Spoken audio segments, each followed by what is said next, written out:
Berikut merupakan gambaran posisi matahari pada hari yang sama dan jam yang sama pada lokasi yang berbeda.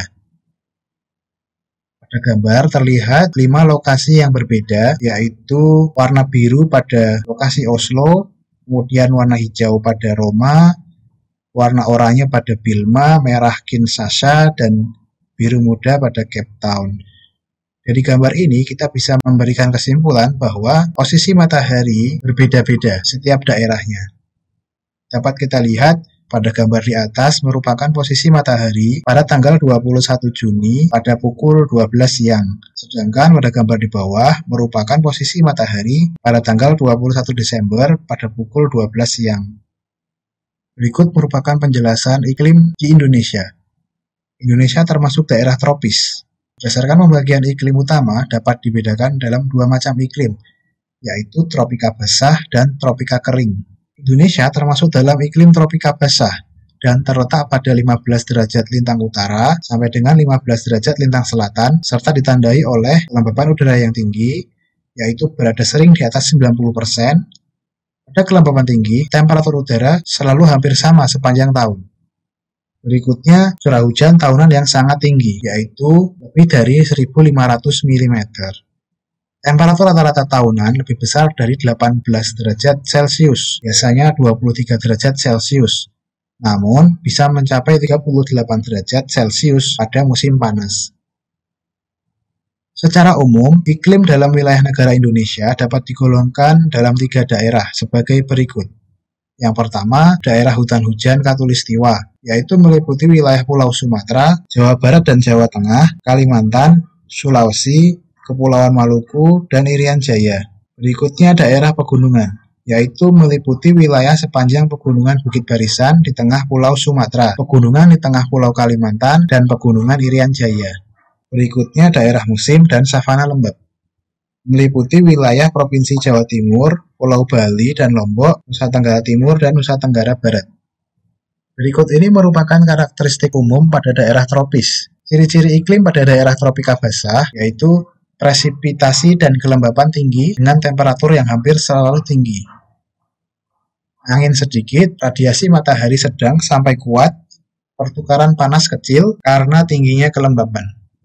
Kemudian masalah umum dan bangunan pada daerah tropika basah yaitu panas yang sangat tidak menyenangkan, penguapan sedikit karena udara lambat, perlu perlindungan terhadap radiasi matahari, hujan, serangga, maupun di sekitar lautan juga diperlukan perlindungan terhadap angin yang kencang. Beberapa hal penting yang harus diperhatikan pada daerah tropika basah yaitu bangunan sebaiknya terbuka dengan jarak yang cukup antara masing-masing bangunan untuk menjamin sirkulasi udara yang baik. Orientasi bangunan sebaiknya utara-selatan, tujuannya untuk mencegah pemanasan fasad yang lebih lebar. Kemudian, lebar bangunan untuk mendapatkan ventilasi silang. Ruang di sekitar bangunan diberi peneduh tanpa mengganggu sirkulasi udara. Selanjutnya, persiapan penyaluran air hujan dari atap dan halaman. Yang terakhir, bangunan ringan dengan daya serap panas yang rendah. Berikutnya, karakteristik umum daerah tropis pada daerah savana lembab dan kering. Daerah savana lembab dan kering, perbedaan musimnya jelas, yaitu satu musim panjang yang mempunyai iklim daerah panas kering, dan satu musim pendek seperti di daerah tropika basah. Daerah di sekitar garis balik sering memiliki 3 musim, yaitu dingin dan kering dengan kelembapan rendah, siang panas, dan malam dingin. Perbedaan temperatur besar selama musim kering dan kecil selama musim hujan. Masalah umum dan bangunan pada daerah savana lembab yaitu masalah pada daerah tropika basah dan kering tergabung di sini. Penyelesaiannya lebih kompleks karena untuk keduanya harus direncanakan hal-hal yang ekstrim. Lokasi benua memerlukan perlindungan terhadap panas dan debu, sementara lokasi maritim membutuhkan ventilasi yang baik. Pengumpulan air kondensasi bisa menjadi masalah. Dalam musim dingin kadang-kadang perlu pemanasan. Hal-hal penting yang perlu diperhatikan dalam daerah savana lembab dan kering yaitu pengaturan bangunan di lokasi pedalaman seperti di daerah tropika kering dengan orientasi utara-selatan untuk fasad yang lebar. Letak bangunan tidak terlalu rapat untuk mendapatkan cahaya matahari dalam musim dingin.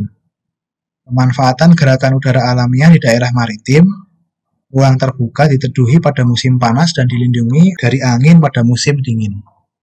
Kemudian ciri-ciri iklim pada daerah pegunungan, daerah dataran tinggi pada umumnya memiliki temperatur sedang, tetapi sekaligus terkena radiasi matahari yang lebih besar dibandingkan dengan dataran yang rendah. Malam hari bisa menjadi sangat dingin pada musim dingin, fluktuasi temperatur relatif besar. Masalah umum pada bangunan yaitu diperlukan perlindungan lubang-lubang dan ruang terbuka terhadap radiasi matahari dan angin dingin. Malam yang dingin pada musim dingin kadang memerlukan pemanasan. Jika dingin, embun bisa terbentuk. Hal-hal penting yang perlu diperhatikan pada daerah pegunungan yaitu perlunya pengaturan letak bangunan yang relatif kompak, yaitu dengan arah sumbu panjang timur ke barat dengan jendela besar pada sisi utara dan selatan. Karena jendela pada fasad barat menerima radiasi terbesar pada temperatur udara tertinggi. Ruang terbuka perlu dilindungi terhadap radiasi matahari pada musim panas. Pada musim dingin, radiasi matahari itu diinginkan. Kemudian ciri-ciri iklim pada daerah tropika kering, yaitu radiasi matahari sangat kuat dan permukaan tanah reflektif atau memantulkan. Hujan dan kelembapan sedikit. Selanjutnya, bisa terjadi badai pasir dan debu. Perbedaan temperatur antara siang dan malam sangat besar. Masalah umum pada bangunan pada daerah tropika kering yaitu perlunya perlindungan terutama terhadap radiasi matahari secara langsung, pantulan permukaan, dan emisi panas dari bangunan sekitarnya. Selanjutnya, perlu perlindungan terhadap serangga, pasir, dan debu. Tindakan harus dilakukan untuk menambah kelembapan atau menambah kadar air.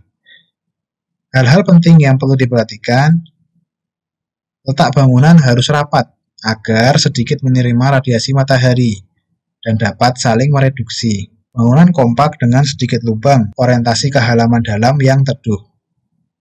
Ruangan sebaiknya dalam dengan pencapaian melalui gang dan halaman yang tertutup. Bagian terbuka yang teduh diberi tanaman dan kolam untuk pendinginan. Konstruksi bangunan diharapkan dapat menyerap panas dengan baik.